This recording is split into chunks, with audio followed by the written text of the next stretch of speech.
რუსთავის ახალგაზრდული თეატრი ბრავო ახალ შენობაში მაყურებლის საყვარელი სპექტაკლით კრიტით გაიხსნა. რეჟისორმა ლაშანოზაძემ სიკეთისა და ბოროტების მარადიული ჭიდილი სცენაზე განასხეულა.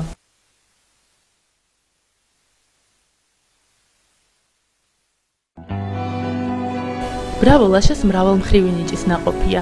ის არის რეჟისორიც, მსახიობიც, პიესების ავტორიც, სცენოგრაფიც, მუსიკალური პარტიტურაც მას ეკუთვნის. ამით ბრავომ მეორე სიცოცხლე დაიწყო. პირველი კი 1 წლის წინ აქ დაიბადა როგორც კლუბური თეატრი. ყოველგვარი სადემარკაციო ხაზის, სცენისა და პარტერის გარეშე. და ეს იყო ერთ-ერთი ყველაზე ინოვაციური იდეა, რომელიც ოდესმე საქართველოში განხორციელებულა. ყველაფერი კი ძალიან ადრე მეგობრობით დაიწყო.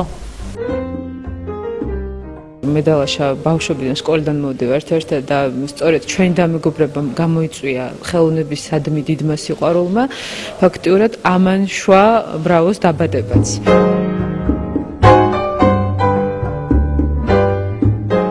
აქ ამ ახალ შენობაში თეატრის სპეციფიკა შეიცვალა. მათ ხელოვნების სხვადასხვა ნაყოფი ერთ შემოქმედებით კოქტეილად აქციეს.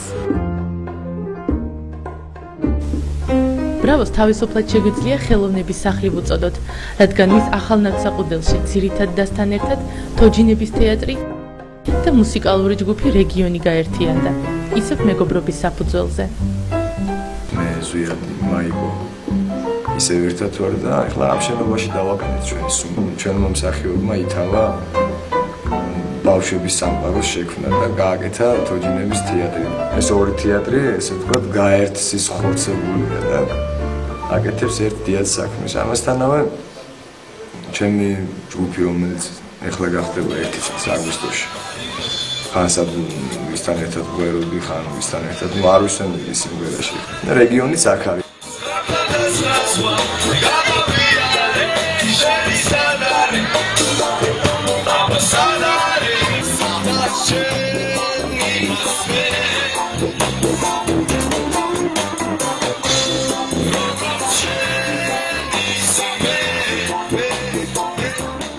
ამ კონცერტით თეატრის გახსნამდე 2 დღით ადრე ყველა საუწყეს, რომ ბრავომ ახალ შენობაში ახალი ცხოვრება დაიწყო.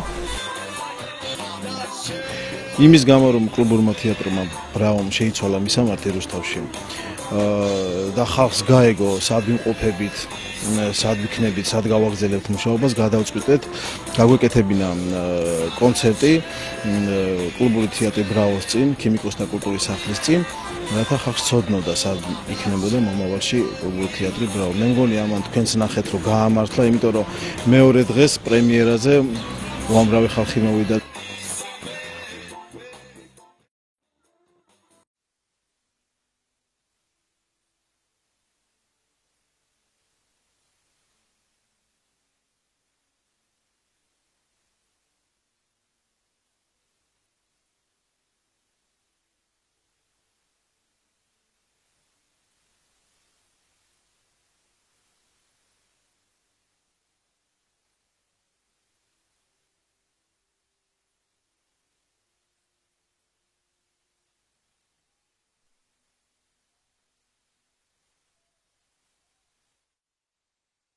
ყველაზე მთავარი, მაყურებელი კმაყოფილია.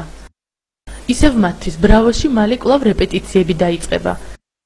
რეჟისორის გეგმები იმდენად ინოვაციურია, რომ მისი ანალოგის მოძებნა არც თუ ისე ადვილია. მაყურებელი ლაშას სიურპრიზების მოლოდინშია.